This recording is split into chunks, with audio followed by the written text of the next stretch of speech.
1월 27일 화요일 새벽입니다. 오늘 같이 기도하실 말씀은 신명기 4장 15절에서 24절까지입니다. 그 중에 15절 여호와께서 호렙산 불길 중에서 너희에게 말씀하시던 날에 너희가 어떤 형상도 보지 못하였은즉 너희는 깊이 삼가라. 아멘.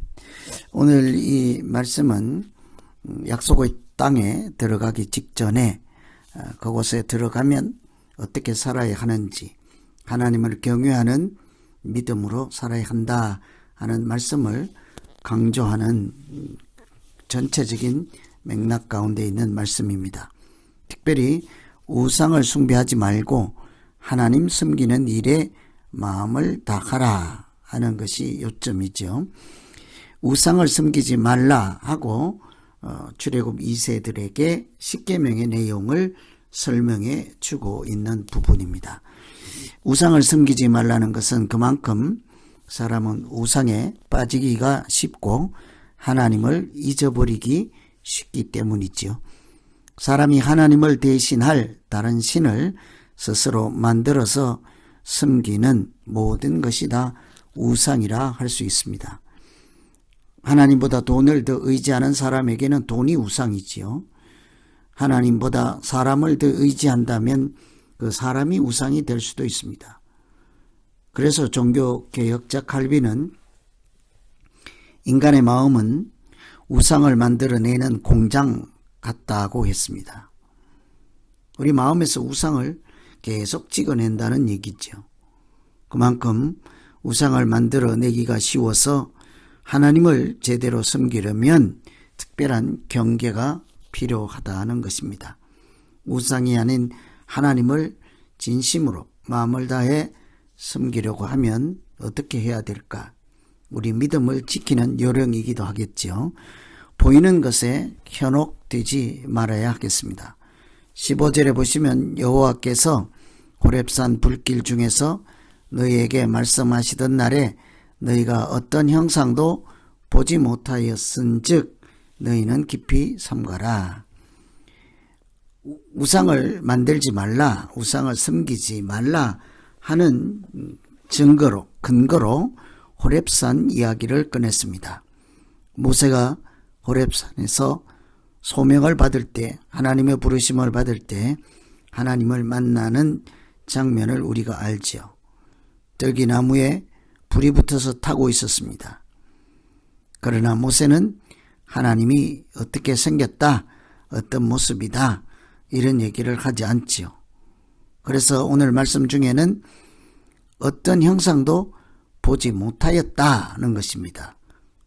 불이 타고 있는 그 속에 하나님의 상을 보지 못했다, 형상을 보지 못했다.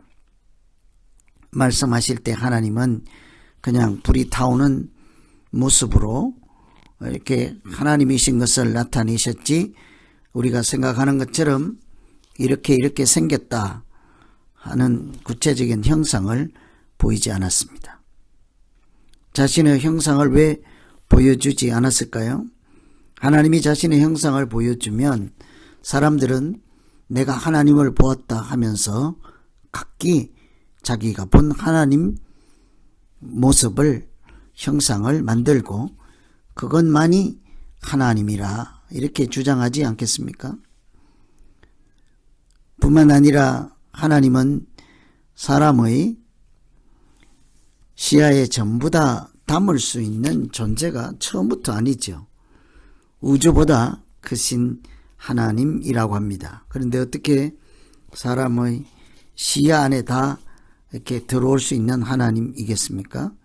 우상을 만들지 말아야 하는 근본적인 까닭은 사람이 하나님을 제한하고 자기 생각 안에 가두지 말아야 하기 때문이죠. 우상을 만들다 보면 만든 사람이 우상을 마음대로 이렇게 주장할 수 있지 않겠습니까? 자기 뜻에 맞지 아니하면 그 우상 버리고 또 다른 우상을 만들겠죠. 우상을 자기 마음대로 대할 수 있는 교만의 극치에 도달하게 될 것입니다. 그래서 여러 가지 위험 요소가 있죠. 그래서 우리는 하나님을 믿을 때 항상 기억해야 할 것은 하나님은 영이시니 영과 진리로 예배하라 하지 않습니까? 하나님은 영적인 존재이죠. 사람과 같은 3차원의 물질에 갇혀있는 존재가 아니지요. 우리 모양과 우리의 차원을 넘는 존재이지 않습니까? 그래서 이런 하나님의 근원적인 속성을 잘 생각할 때 우리가 보이는 것에 현혹되지 않을 수가 있습니다.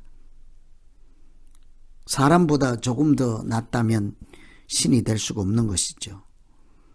우리와 차원이 다른 것이 다른 존재가 하나님이지 않습니까? 그래서 우리가 우상을 만들지 않기 위해서 눈에 보이는 무엇으로 하나님을 규정하려고 하는 그 마음을 버려야겠습니다. 오늘 또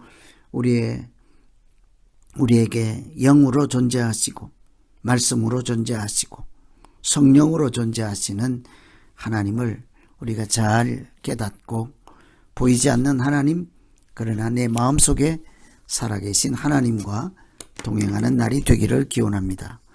두 번째는 온전한 마음으로 하나님을 섬기라 하죠.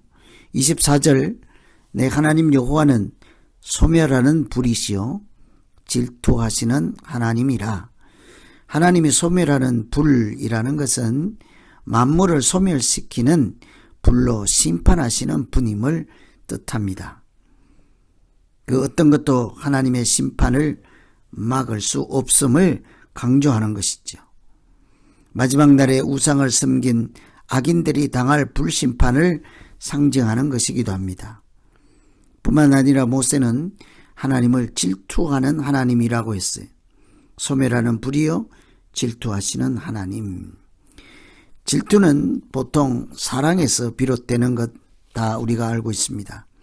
하나님께서도 그 사랑하는 백성들이 우상 숭배를 통해 영적인 배신과 사랑의 배신에 대해서 철저히 배척하신다 하는 것을 우리 인간적인 표현으로 질투하신다라고 표현한 거죠. 모세는 이스라엘 백성이 우상 숭배를 할 경우 아무도 피할 수 없는 불심판을 받는다. 질투하시는 하나님에 의해서 소멸될 것이라 하는 경고를 하고 있는 것입니다. 하나님을 사랑하는 마음이 변하지 말아야 할 것을 강조한다고 할 수 있겠죠. 하나님을 한 마음으로 온전히 사랑하며 섬기는 것이 믿음이기 때문입니다. 그래서 우리가 늘 사랑은 반쪽이 아니라 온전할 때 사랑이라 하지 않겠습니까? 그래서 소멸하는 불, 질투하시는 하나님은 그만큼 우리로 하여금 우상을 섬기지 말라. 하나님을 온전히 섬겨라. 전심으로 하나님을 대하라.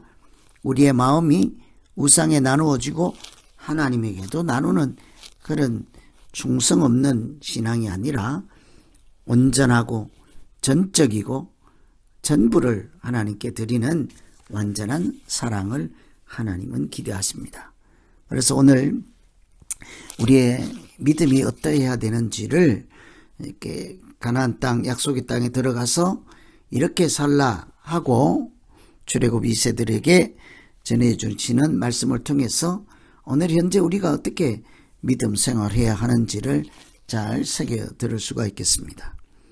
항상 보이는 것에 현혹되어서 우상을 만들어 또 교만에 이르지 않게 하시고 또 온전한 마음으로 하나님을 사랑할 때 전심으로 찾는 자를 만나주시는 하나님을 우리가 잘 이해하고 깨닫고 오늘 또 믿음 안에서 하나님과 동행하며 승리하는 날이 되기를 기원합니다.